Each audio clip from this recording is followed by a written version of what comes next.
Welcome to the Live Loving live stream with John Davis. Well, hello, my friends, and welcome to the Live Loving live stream. I am very happy to be here with you this fine and glorious evening. Oh, Marcy got me thinking Shakespeare right now, so I'm in the Shakespeare headspace, you know. Words without thoughts, never to heaven go. I'm happy to be here with you guys. Don't forget to please put all your topics and questions in all caps so that we can have a nice, great, easy conversation for the next hour or so. And I'm going to jump over here and make sure I can get to your comments pretty quickly. And let's dive right in. Before we dive in, though, let me just say this. I'm going to be taking this live stream to a bi-weekly event, and there's a reason for this. When I recently did my long vacation, I realized on that vacation how little I was actually taking care of myself and how much I was using a little bit too much of my life doing work. And, with the 60 hours of private sessions a week and the shooting and editing videos, which added another 10, 15 hours, and then writing my book, taking care of my son, taking care of my house, doing live streams, having membership groups. My world was just a little too crazy. So I'm paring things back for my own sanity, for my own physical health. And so I'm going to be taking these live streams to bi-weekly. For those of you who are thinking about joining our membership group, I have just closed the membership group and handed it off to our beloved Marcy Layton. So if you want to get together with a group of the coolest people in the world, go on Patreon for Spirit Made Me Do It, and I'll make sure after this event. Actually, Marcy, would you put your link to your membership group on the board so people can see it? That would be very helpful. But if you want to talk to some of the coolest people about any spiritual topic you want to talk to, that's now continuing on with Marcy on her Patreon page. So make sure you jump over and sign up for that if you want to have a new community for you to be able to openly be your authentic self and talk about any spiritual topics. That is the group that I would recommend because they are all caring, loving, and so open. You are quite welcome there, Marcy Layton. Hi, Sarah. Hi, let me see who else is here. Steve Baker, pleasure to see you. Jenny Brown is in the house. My neighbor's in the house. Hello, Jenny Brown. So yeah, I literally have, looking at my life, I really have pared everything back so that I can be more efficient, make better videos. I don't know if all of you noticed, but I did change my other YouTube channel from Level Up Spirit to the Recovering Catholic. This was very, very intentional.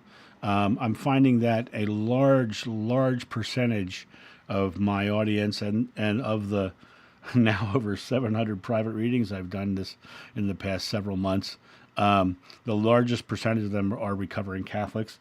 And so people who are overcoming the religious dogma, I'm kind of branding in a way so that they can find me, so they can find their ways to create a loving world and get over the religious dogma and guilt that comes with those religions. So that's why I'm doing that. And I put up a new video on the channel today about the one choice you have to make when you become a recovering Catholic or leave organized religion. So you might want to go check that out. Hi, Jeskiel. I'm hoping I remember to say that correctly. And Joni, hi, how are you? So guys, go ahead and start thinking about what topics and questions you want to talk about tonight. Just throw them in all caps. And I will be taking them, and I will be putting your question up on the board so people can see what I'm talking about while I'm talking about it, much like my good friend Kim Carey does on her Thursday night lives, because I think that was so helpful for everybody who's watching to know what the heck she's talking about. So, and I highly recommend her channel as well. So what questions do you have? I know that it's been an interesting time of late for me with all the realizations that I'm not taking care of myself, and coming to the point of realizing that a lot of us get into our world and start creating. Jenny Brown, one of my favorite people in the world, Jenny Brown. She's Jenny Brown, who's been with me since the beginning, since the very, very first start of the YouTube channel. Do you have a reading that was your favorite or most interesting? When you say reading, do you mean reading I've done for someone or a book that I've read? If you can let me know which one, then I can tell you. Books that I've read. There's so many books that I've read, but I think the one that I don't know if I have it right here or not. It might be on my desk side table. There's a book called the Vakanam Root, and I'm very much into looking into the ancient texts and seeing what I can find. Vakanam Root is a fascinating read. You do have to a little bit deal with some of the Hindu language and the Hindu religious words, but what the Vakanam Root is there was this Swami Narayan who was a 13-year-old boy who reached enlightenment in India and did a 13,000-kilometer walk around India. And this was back, and I cannot remember whether it was the 17 or 1800s. It wasn't that long ago, because when you're in India, you can go to the Swami Narayan ashram and they still have it closed. It wasn't like 2,000 years ago and mythical. This was a real person that they have documented. And what the Vakanam Root is, it's a book where a bunch of paramsas came, paramsas, teachers, priests sort of idea, and they just sat down and asked him questions. He just answered. And you've often heard me mention the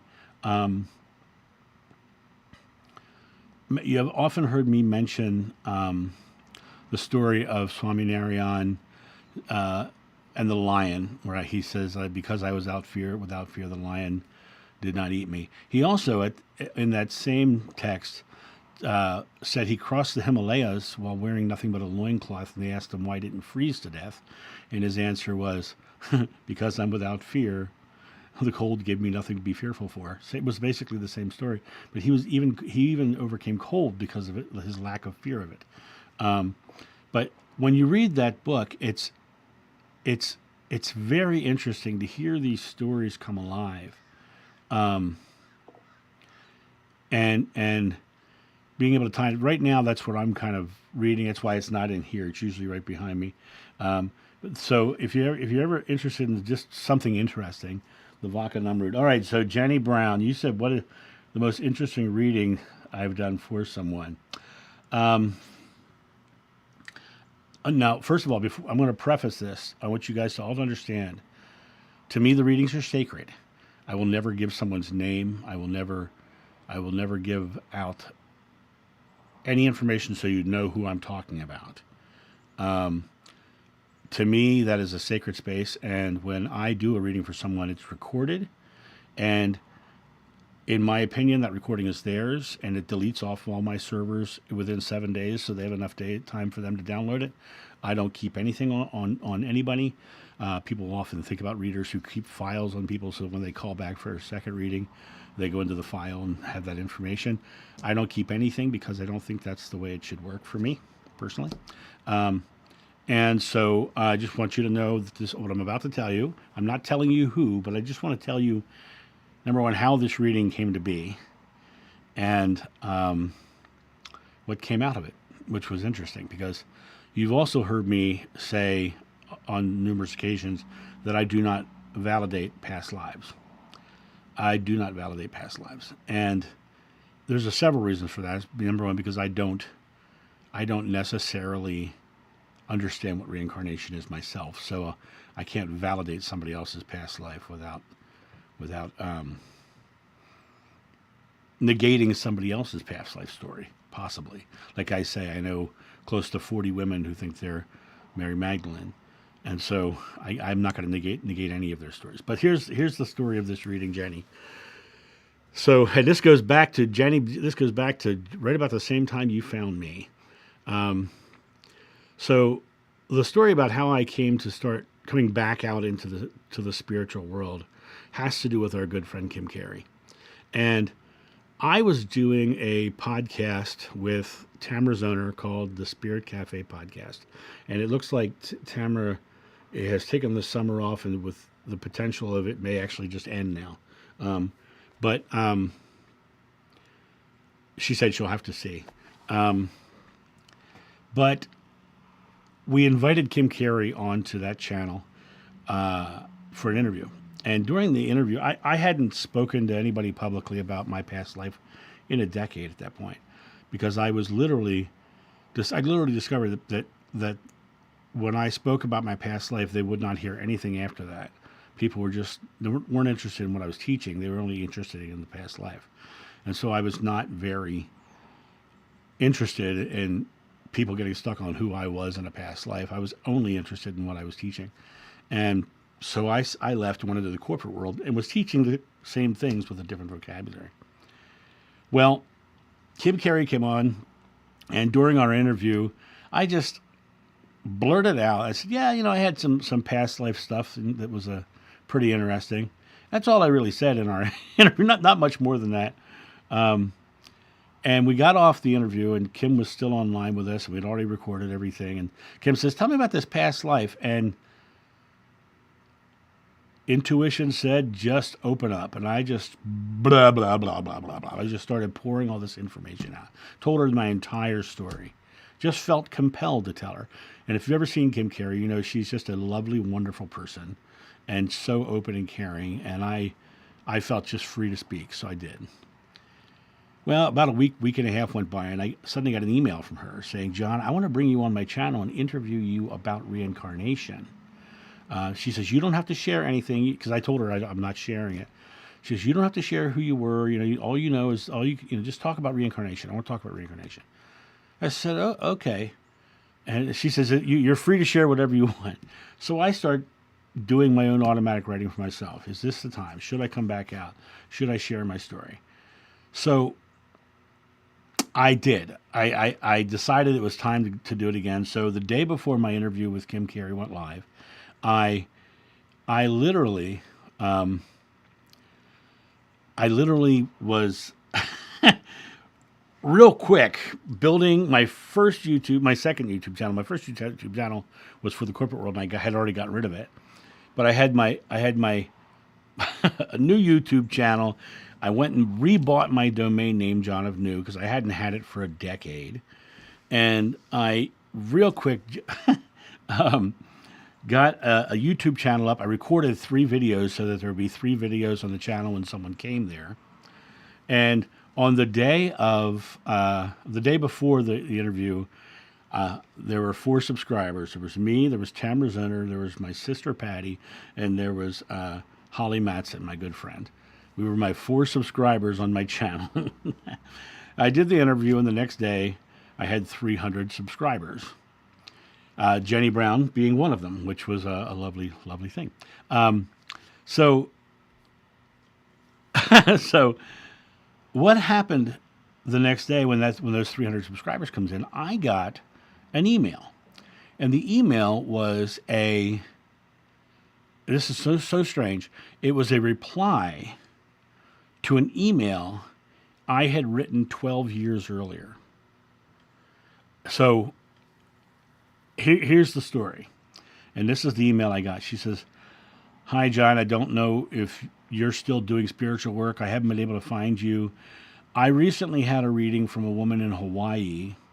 And in the reading, she told me that I'm supposed to talk to John. He's a big guy with a beard. He's bald. He wears glasses. And he's got a message for you. And she said, I know who that is, but he's disappeared. We don't know where he is. What's going on with him? And she said, yeah, you got to find John. So she went digging back into her emails from 12 years earlier and found an email exchange that she and I had, and she hit reply. Now, for 10 years, I did not own that domain, nor that email address. I had just reset that all up just the day before the interview. So this was just strange that this even made it to me, that I had she hit reply, and it came to me, right? Very, very interesting, very fascinating. So we set up the reading, and she comes on to the reading, and the second I see her, I'm like, she looks really familiar. And then I heard she knew Jeshua. She knew Jeshua. And I'm like, I'm looking at it. I'm like, yeah, I was in her, something in her face. She had this joy, this love, this compassion that I just intuitively recognized it. And I'm like, and I don't, I don't verify past lives. And we start talking, and as we're talking, I'm getting this image in my head of someone like standing on the edge of a cliff. And I'm watching this thing, and in my head, this is like clairvoyantly popping into my head, and we're just talking, and the more we're talking, I suddenly see this person is at the top of a cliff because there's people surrounding him, and they're kind of forcing him into a decision. And long and short of the whole story, she remembered the life of Jeshua's brother James, and what we were witnessing was a moment where they were trying to get James to denounce Jeshua, and James jumped off the cliff instead of denouncing. And it was visceral in my mind, visceral in my and the more we spoke, and at this point I truly believe that she was James, the brother of Jeshua. And I've spoken to her a couple times. Very interesting. It was probably one of the most interesting things, not only for the reading itself, but for the way that reading came into being. I hope that gives you the answer you're looking for, or gives you at least a great story to play with. So there you go, Jenny. Thank you. Let me pull this one up here. Do you consider yourself an empath? If so, do you find you attract narcissists? Once again, if yes, do you feel you've gotten better at recognizing them and creating healthy distance? Thank you. Joni, I love you, and I love this question. I actually talk about this exact thing all the time. And if you go over to my channel, which is now called The Recovering Catholic, there's a video on there called How to Live a Happy Life as an Empath. And it talks about, yes, empaths attract narcissists. The reason being is narcissists are takers and empaths are always givers. And so an empath will see someone in need, which is what a narcissist appears like. And then they come and they serve and they help. And then the next thing you know, they're just being depleted. Because the flip side of this is empaths tend to be, forget to do for themselves as well, which is why right now what I'm doing this paring back of the work that I'm doing, because I was getting into one of my empathic cycles of trying to do too much, and I had to come back. So do I find it? So if yes, do you feel you've gotten better at recognizing them? I've gotten much better at recognizing them. I've gotten to the point where I've gotten out of my head about what they're saying and really got into the feeling of, because I often say God speaks to us in feelings, not thinkings. And empathic people have a little thinner veil, and they don't like crowds. They love animals because animals are unconditionally loving. The empathic people go to the place where they can exhale, and crowds, they're always in the emotional state of the people around them, so they don't feel comfortable there. And they will attract narcissists. So the easiest way to attract it is to come back to your gut feeling. Am I overworked? Am I giving too much? Or am I getting anything in return? The real key to this is the balancing of the ego. And the word ego simply means self-awareness. And you can be so self-aware to the exclusion of others and be a narcissist. Or you can be so aware of others to the exclusion of yourself and be highly empathic. And in that regard, it really comes down to both sides coming back into balance, understanding that as an empath or an empathic person, you have to love yourself equally, because there's no part of God that is less than any other, and you are a part of God. So you have to love yourself equally enough to say no. And when you feel those negative things or those those issues, you have to come to that place of saying, that's yours, not mine. And sometimes you have to catch yourself, especially when you go into a work where you're trying to help as many people as possible. If you go into that kind of work as an empath, you will find yourself getting very little sleep because you'll be constantly trying to help the next person. And so what I had to do is I had to create rules. I have very strict rules. And so once I started creating rules of, I won't do this, or I won't do that, or like in private readings, often people will send me emails, desperate emails and messages saying, "Hi, you're booked out till November. I need to talk to you now," and I have to say no, because I'll do it for that person, then the next person will do it too. And I get those kind of messages every day, and I've got to say this has got to be for me. If I took that on, I would now be, instead of working 12 or 14 hours a day, I'd now be doing 16 or 18 hours a day. And that would just not be healthy for me. And then I wouldn't be able to help as many people. So you got to put your own oxygen mask on before you help anybody else. Hope that answers your question, Joni. I love it. Thank you for asking it. Moving down the 9 here. Let's take Joni off.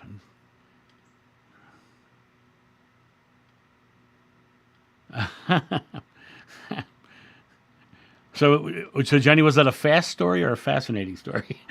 It was. I thought it went kind of long myself. Sorry, I missed your next quote. Larry, hi Larry, how are you?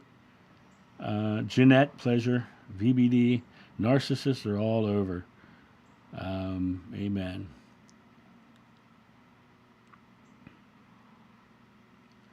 Well, there you go. Steve Baker has given you a resource right there to check out it for how to deal with narcissists. Thank you, Steve, for sharing. Richard Gannon. Meditation every day. Pay close attention. Be grateful. Trust. Let go. Okay, great. I'm not sure if that's a question or just a statement. Looks like it's just a statement, so I'm going to move on.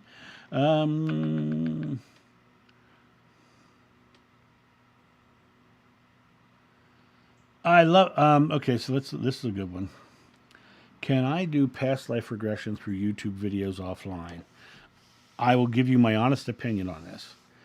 If you're going to have a past life regression, search a certified hypnotherapist in your area and do it in real time with someone guiding you. There's a very specific reason for this.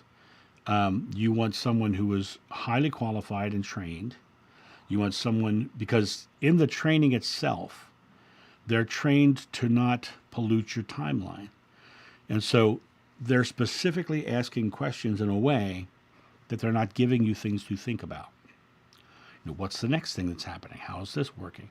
They're leading you down into something, but they're not giving you the information. And a lot of times the online stuff, especially, will be not in real time with what's happening with you in the regression. I was in a regression one time, and people have different experiences during regressions. I am one of the people. I had an extremely visceral regression. In fact, it was like I was physically in the space of John, and the thoughts in my head were the conversation with the therapist. So it was it was like my consciousness swapped places for a little bit. And I knew somebody else who had no visual at all, but he had all this information about a life in China. And after we were all done, we went back, we did all the research, and was spot on. He was spot on the year and all the things that were going on at that time.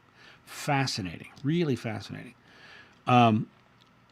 So my highest suggestion is to find a true certified hypnotherapist, not someone who's learned on an online course, find someone who actually has gone through real training, has letters after their name, because it's how cleanly you are regressed is how you will know whether the regression is true or you were guided into something.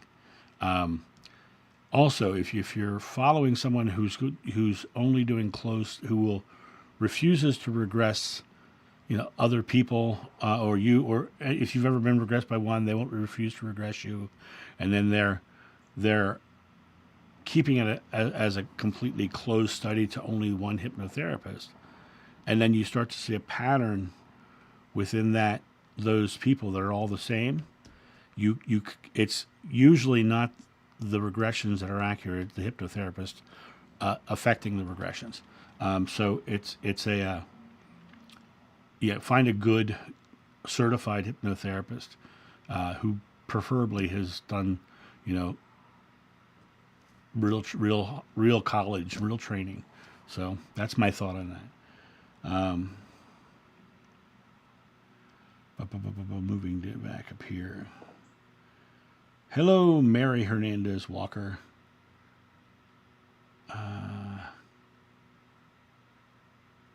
Oh, good. I'm glad you understood, Joni. Thank you. Georgia is here. You were on my mind. Bet you've never heard that one before.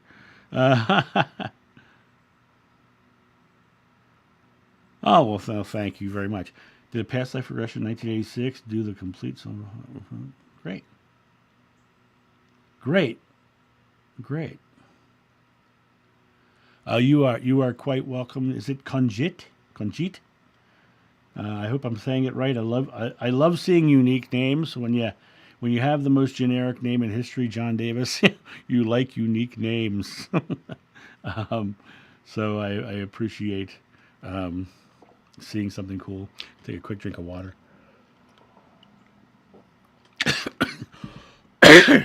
Wrong pipe.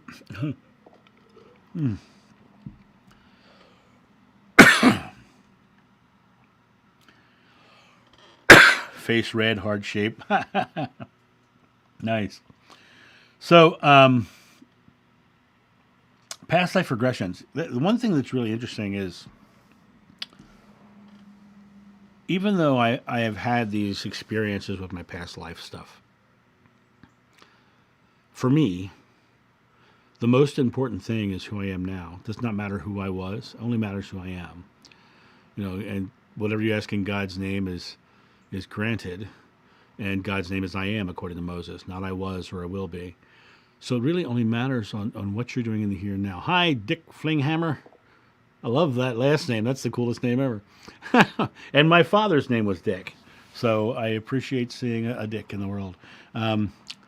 Be open. Yeah, absolutely. To me, you are only present moment conscious, and my own specific experience is what I believe about the present moment is what I'm experiencing. And when I told the story, I think last week, where I had an Allen key, and I couldn't find it. I was searching all over the house, I couldn't find it. And I was like, where's that? Where is that? I can't find it. I can't find it. I said, what am I doing? I can't anything. I am finding the Allen key, and I looked to my right. It was at eye level on the shelf beside me. I know that it's that minute. It's that precise. What we believe about our present moment is what we are experiencing. And when we truly believe it, we experience it. What you think you become, you create your world. As a man thinketh, so is he. Your thoughts are creative. And it is literally the thoughts about the I am moment. And when you come back to that space of the I am moment, you realize that you can create pretty much anything in your world. And it's just a matter of, can you believe it? And if you can, then you'll experience it. Let me jump over here and see. Oh, whoo! Indoor Cat is asking me to get deep. Wow, that's a heavy question. So let's talk about that.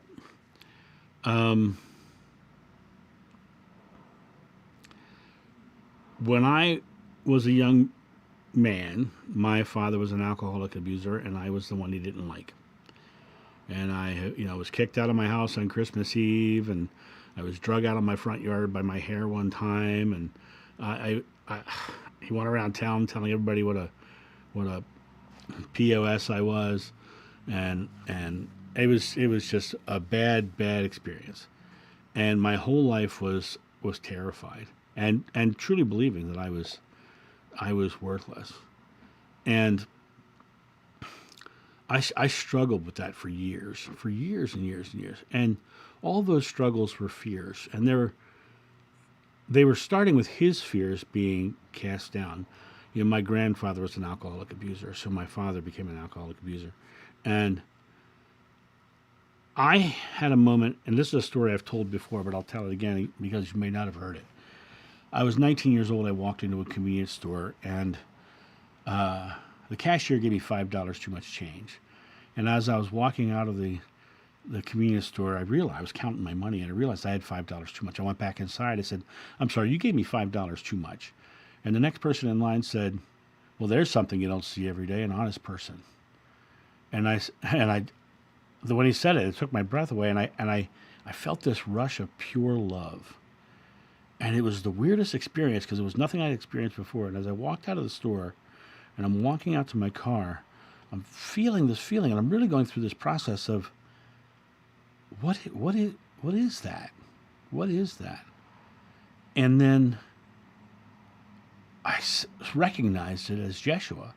And I said, "Jeshua, is that you?" I said, "Jesus, is that you?" I didn't know Jeshua at the time. Yeah, "Jesus, is that you?" And it happened again. And then I was freaked out, right? But that next day, I was no longer racist. I was no longer homophobic. Had no longer the fears that were associated with that. The only other fears that really came up for me was in divorce, because I had invested myself into this was my loving relationship. And when that loving relationship is betrayed, it does strike up a fear, right? In my mind, being raised Catholic, I'm a committer. If I tell someone I'm there for life. I'm there till the bitter end. And when you're betrayed in such harsh ways, it's shocking and fearful and all kinds of things. But even in those things, it was one of the greatest lessons that I learned. My marriages were great lessons because I learned that I have to stop giving myself up because no one can love me for me if I'm not me.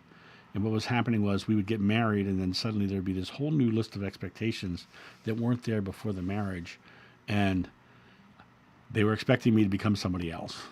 And so what I've learned in my battles with fear over the years is first to realize that fear is just an emotional reaction to a future event with us focused on a negative outcome. And it always depends on us focusing on the bad, focusing on the negative energy. The second part is that fear is not rooted in your present moment. Fear is always rooted from some event that happened to you in the past or something negative that might happen in the future.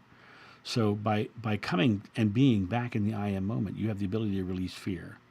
And remember, the Buddha said the secret to enlightenment is the eradication of fear.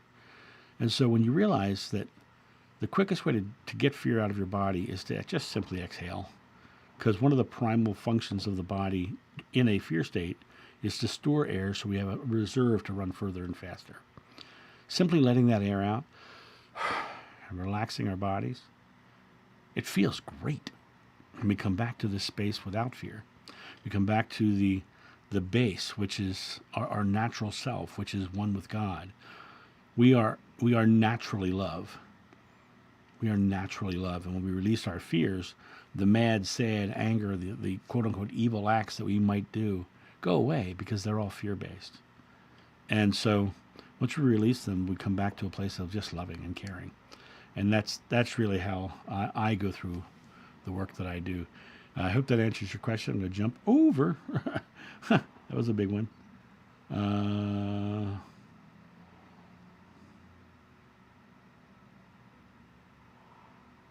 Jump back up. Where is it? Ooh, whole bunch of people popped stuff in.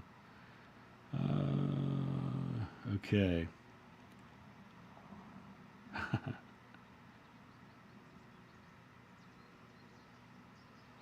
Come on, John. You did the prayer to St. Anthony for Alan Key. I, honest to God, don't know what that even means. So you'll have to explain that to me. um, Emote your picture. I don't know. I really am not sure.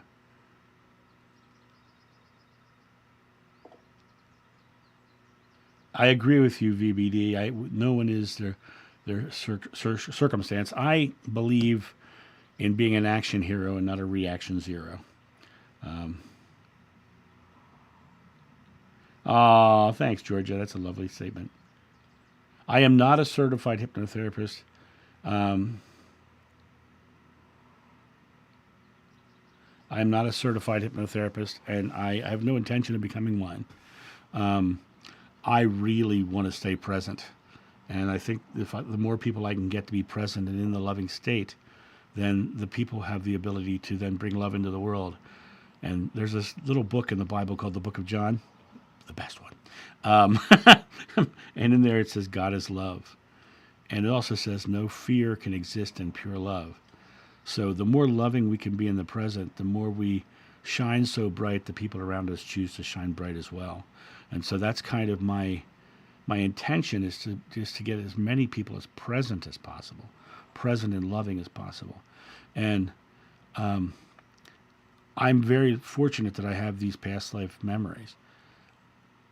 They're not important. They're not important to me. What's important to me is the teachings, the things that I've learned. Now, the things that I've learned from that regression, I also have found in Buddha and Krishna and Baha'i and Wicca and Star Wars and Shakespeare. I found those same truths everywhere. And they're present, they're here, they're now. And what we think, do, and say with those teachings, with those thoughts, with that love here and now, changes this world to better, for the better. It changes it, makes it a loving place. We can save this world just by simply loving one another. And the more we love one another, the more the people who don't feel loved feel it. And then they have the ability to share it. It's so beautiful to smile at someone. It's so beautiful to see them break out of their stresses and smile back. It's so beautiful to watch somebody in a stressful state and then make them laugh. And what is a laugh? It's a joyful exhale. I help them release their fear for that second. I was on the front lines of Iraq and Afghanistan. A soldier came to me and says, Mr. Davis, this morning I was in a firefight. This afternoon for 2 hours, I forgot all about it. Thank you for coming. That's the work we all should be doing. We should be helping people by just simply loving them, giving them a smile, holding the door. I had an experience earlier today. There's a convenience store down the corner here. And I go in there and I just smile and I talk to, and I've noticed this trend where I go in there and I just smile and say, hello, how are you? And they start telling me stories like I've known them their entire life. Lady today was telling me about how she's given her 2 weeks notice, now how she can't get here anymore because she lost her car, and she started telling me just started out of the blue. I'd never spoken to this woman before, except for to buy something real quick, but she was just telling me her life. And then the next cashier I saw, same thing. If you're loving, people open up. People start dumping the things that are on their minds, and helping them exhale is one of the most beautiful things you can do for anybody. Let me jump over to the questions. I'm talking very long.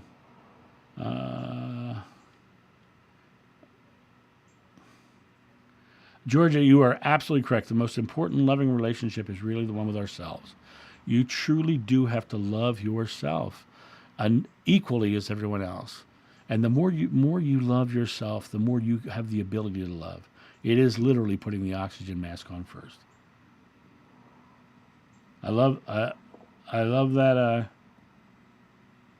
love that. Whatever we pay attention to grows. Yeah.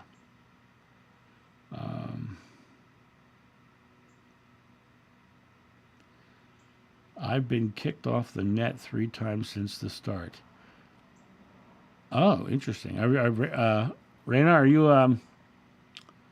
Are you? Yes, I'm assuming you're having web stuff where you are. I'm sorry to hear that.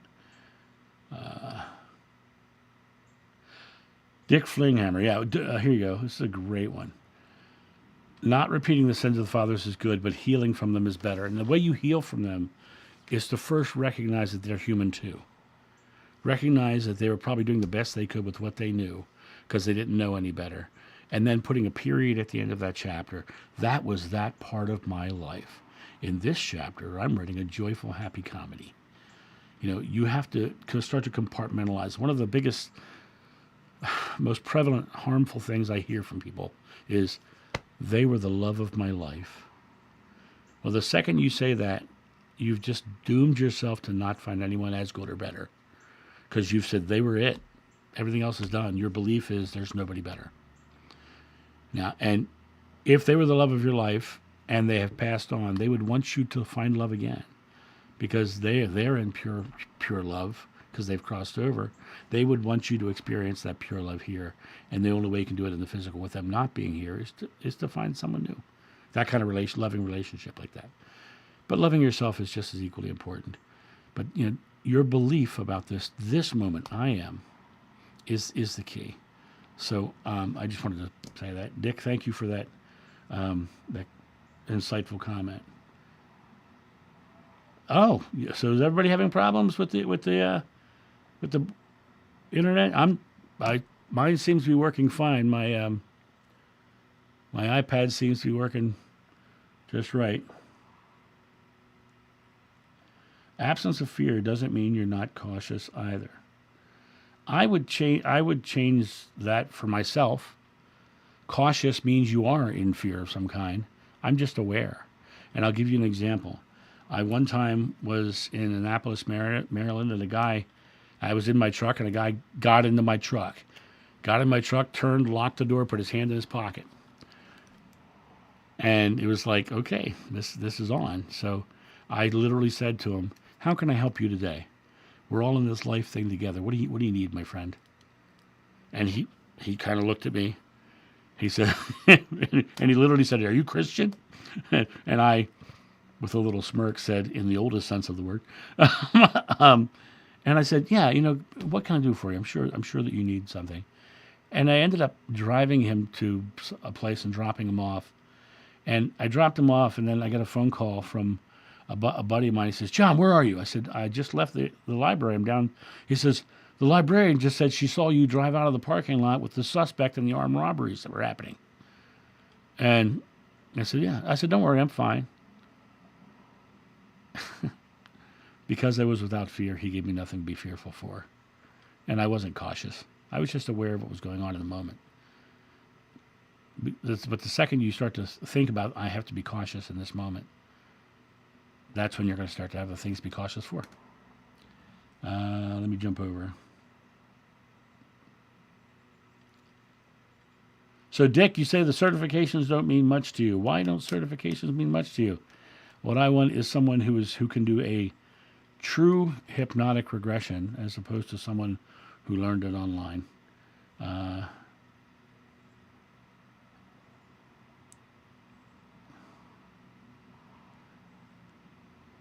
I am not understanding some of the things that are going on our chat board.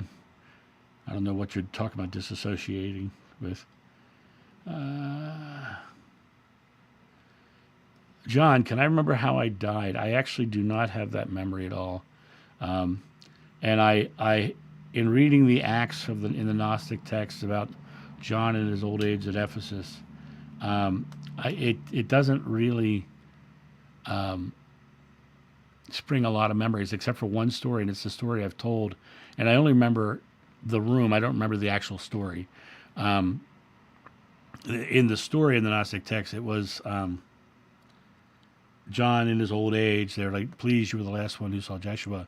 Tell us, talk to us, teach us, give us the teachings.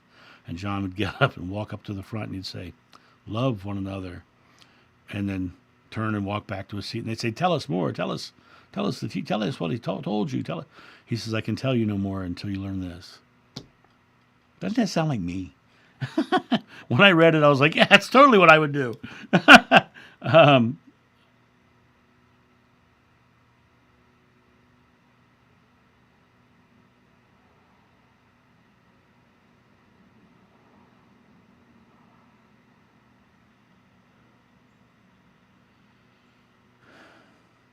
Okay, moving on. Larry, I love this statement that you've just made. Every moment is miraculous. Every moment is miraculous. And if you live like every moment's miraculous, then you live in a world of miracles. I love that. Well, thank you, VBD. At least I'm not a Bud Light. I'm kidding. And I don't mean that in any no weird sort of, you know, what is it? What do they call that? I don't remember what they call that. It's I don't know. Miller Light, could have been Miller, could have been any kind of light. No, I was joking. It was joking. Um, I completely agree with you, Raina, that the past is done. There's only now.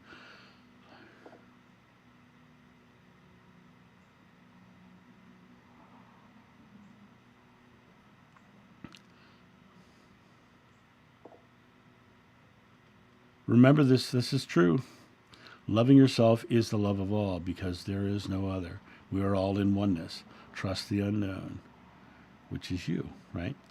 Think about that. Is you are in the oneness of God. You are part of that oneness of God. Hindus say it's the sit and the sit satki, the individual sparks of consciousness within the one God. So it really is every person you deal with. When you put out love, you're giving love to not only them but to yourself. Remember that. Um,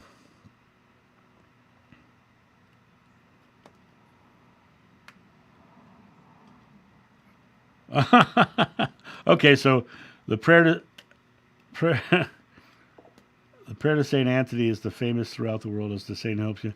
Yeah, but I don't pray to saints because that's not my belief. I don't pray to anything external ever. Um, I believe that I am the creator and the director of my experience, and so by saying I can't, I am directing can't. By saying I am directing I am. So I don't in any way, shape, or form. And I'm sure that you think the same way, Georgia. But that's just I just want to make sure that I clarify my point of view. I have not seen the Samadhi series by Daniel Schmidt. I will have to look that up now. Um,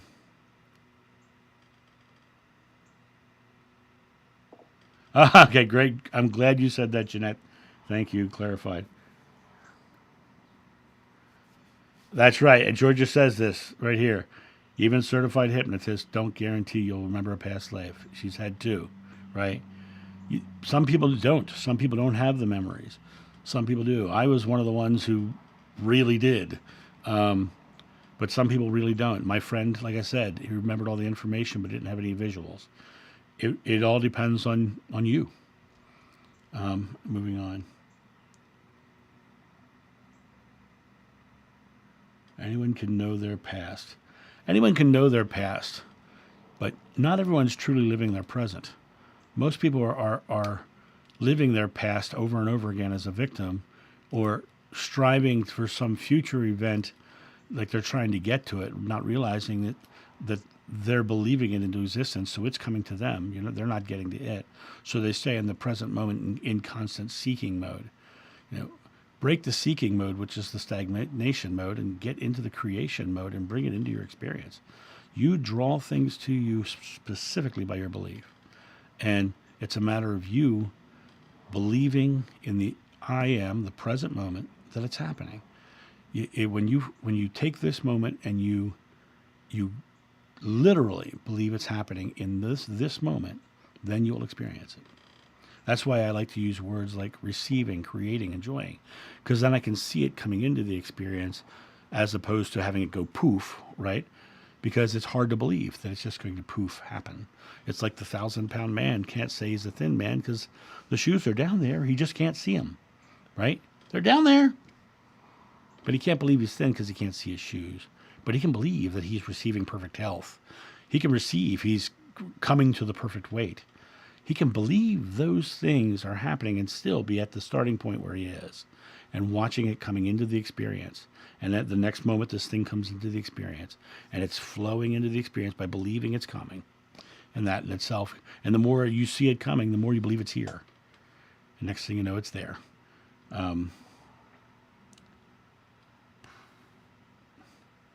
is their superconscious mind. I believe in the Trinity, and I believe the Trinity is this. There's the God consciousness, there's your physical world consciousness, and there's your higher self or slash Holy Spirit consciousness. This is you with your full awareness of your divinity and your full awareness of your physical world and your full awareness that you are love and not fear. And so the super consciousness and all those things, those are Ericksonian sort of hypnosis terminologies. But there is the oneness of God, your awareness of your being oneness of God, and then there's your awareness of your not being one with God.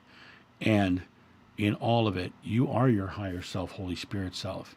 And the separation you feel in the physical is just experience. I hope that answers that question. Universal Church Unite. Do I believe in fractals? When you say fractals, you're talking about soul fractals, where two people can be the same past life. Is that what you're asking me? Let me know, and I'll go deeper. Thank you. I like my sense of humor too, because I know every time I laugh, I'm releasing fear. And Jeshua laughed all the time and made you laugh. In fact, he would get you laughing, and then he would sneak in a real powerful truth right behind it while you had no fear blocking it from coming in. I love water. I am the love of my life, and I have to be the love of my life. Love that.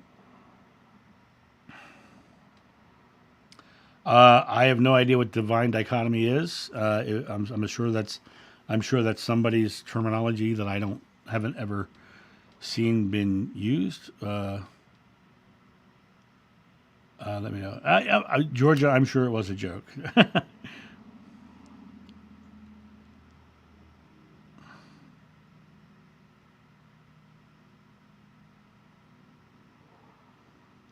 I am.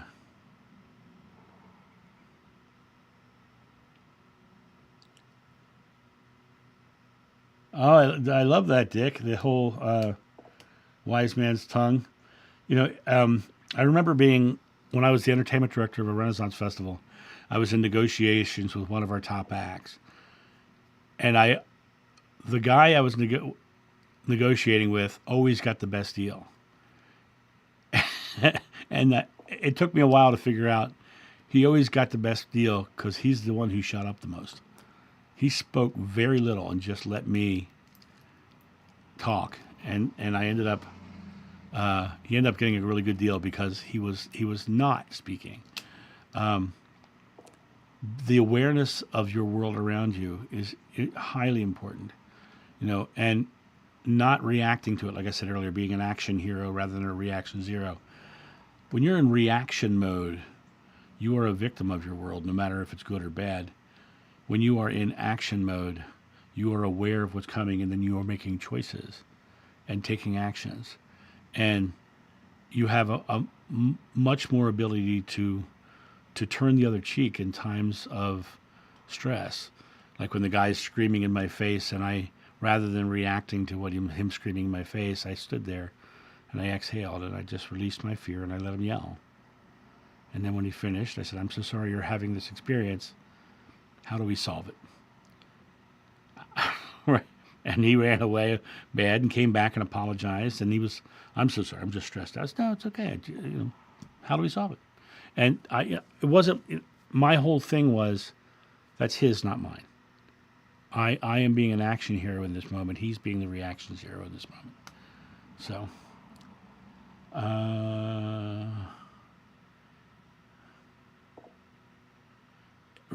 every time I laugh, I'm releasing fear. I love it. Thanks. I do love laughter.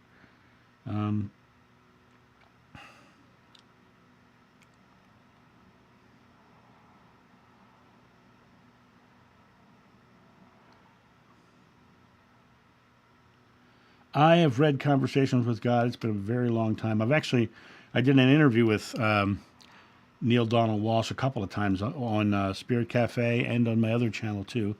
You can go over there and see that. as well. Um,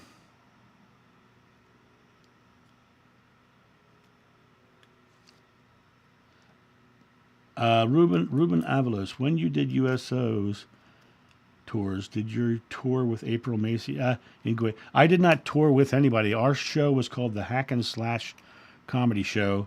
It was either 3 or 4 guys, depending on the year. We did 2001 to 2006. We did 6 tours.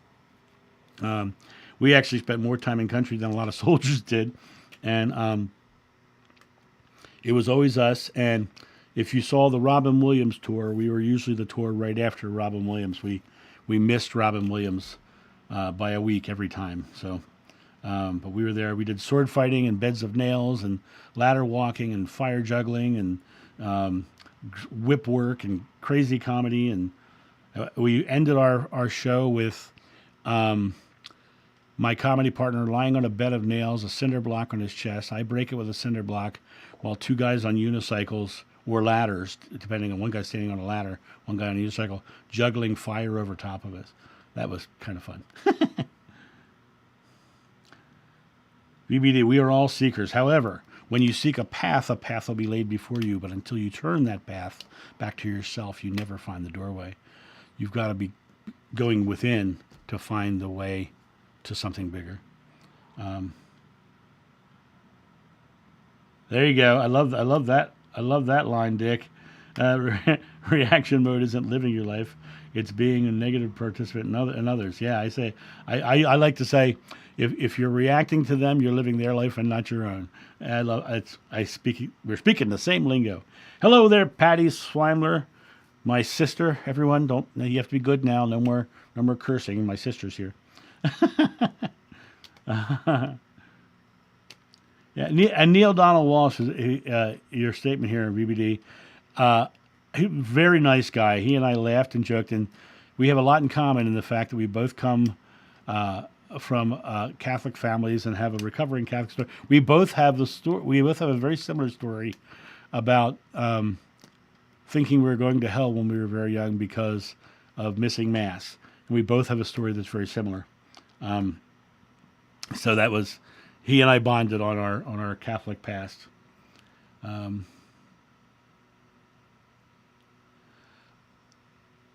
Two people with the same past life, is that possible? I've often said I don't know what reincarnation is, because I have met almost 40 women who believe they're Mary Magdalene. I've met multiple Pauls, met multiple Johns. I've met Peters and Phillips, and I've met multiple Judases. I've met a couple of people who thought they were Jesus. I've met multiple people who believe they were those in the past life. And it would be completely hypocritical of me to say they weren't. So I don't pretend to know that I know what reincarnation is.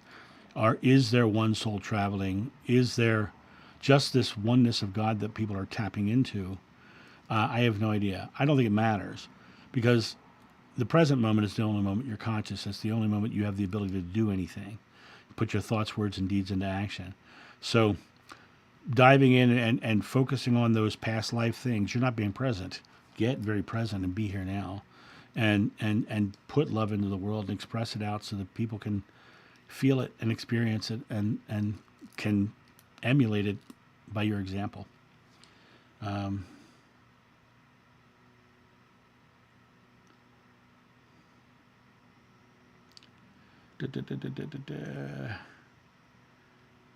Yes, I'm glad to see you people paying deference to my sister. That's good. Yeah, let me tell you, I'm gonna embarrass my sister a little bit here.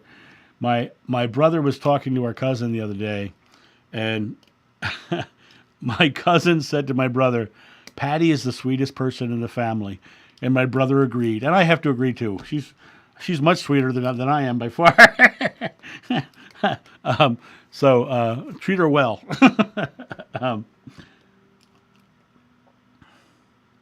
Yeah, I don't know about the Veronicas. I'm sorry, human potential. Yeah, and meditation. We talked about. I see the word meditation here a couple of times. Meditation is, in my opinion, such an overused word. There's so many different forms of it nowadays, And what I do, as I said many times, is I just sit in love. I come to that space. Every form of meditation I've ever tried has led me to that moment where I've exhaled and released my fear and felt that feeling. And when I just started bypassing the methods, modalities, and techniques and just started exhaling and feeling that feeling, that's when I started having all the big spiritual experiences that people strive for, and my life smoothed out, and I discovered all kinds of very cool things. So it comes down to a matter of you finding your way, because spirituality is a personal journey. That's what Mom said. Oh, thank you, Konjit. I hope that's right. I want to know, Konjit. You have to give me a phonetic spelling of your name so I can learn how to say it correctly, because I would love to know that. Is it Konjit or Konjit? I don't know. Give me a phonetic spelling so I can be excited to learn a new name. um,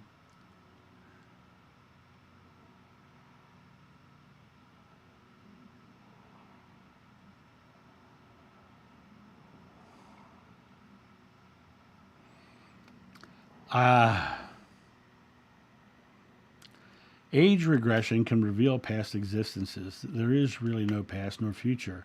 Every now is your past and every now is your future. There is no difference, with the exception of the fact that if you're spending all of your time in your past existences and your future existences, you're not being here in the now. And here in the now is where you're needed to be thinking, doing, and saying, in my opinion. And I respect your beliefs. But I truly believe that we need to stop diving into all the old age and new age dogmas and situations and simplify it. In my regression, my first regression, it said it's so simple we have a hard time comprehending it because it's too simple. And so that's my thought on this. And VBD, your comment here, meditation, in my opinion, is being in that loving state, right? But you have to choose to do it in the now. You have to choose to let go of the things, because being here in the physical means you have things that are not letting you feel it. You have to choose to exhale. You have to choose to release and to be in that presence. That's my thought on that. That's my belief. Please understand, I never asked you to take my beliefs. Spirituality is a personal journey. It really comes down to you finding what's true for you and following that. Don't believe me, don't believe anybody. Believe what's true in your own heart, because that's the important thing. Live truly and fully to your authentic self, because that's where you'll feel the most love in your life. And that's when you'll feel the most expression with the source, with God. Konjit? Okay, good. I'm glad. I'm going to say Konjit.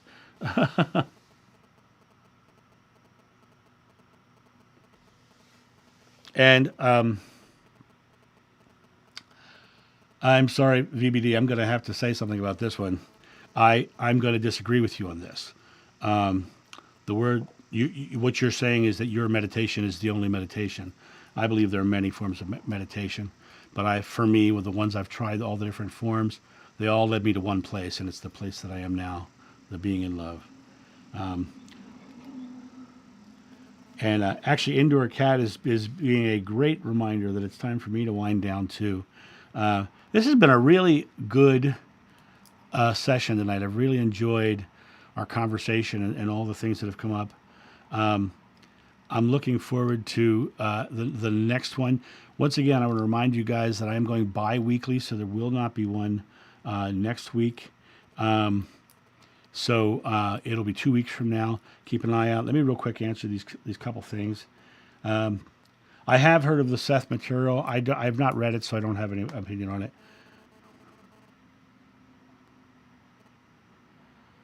Okay. And thank you, Indoor Cat. It's been a lovely evening. Guys, I'm going to go get another mug of water and lounge and do nothing, kick my feet up. And I'll see you guys in 2 weeks, bi-weekly now. So keep an eye out on the channel for the upcoming live stream. I'll set it up. Thank you, Siddharth. Hello to you as well. You guys all have a great night, and I will talk to you soon.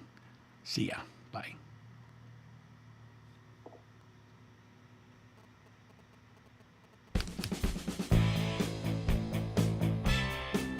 Thank you for joining us at the Live Loving live stream. Don't forget to like, subscribe, share, and visit us at johnofnew.com.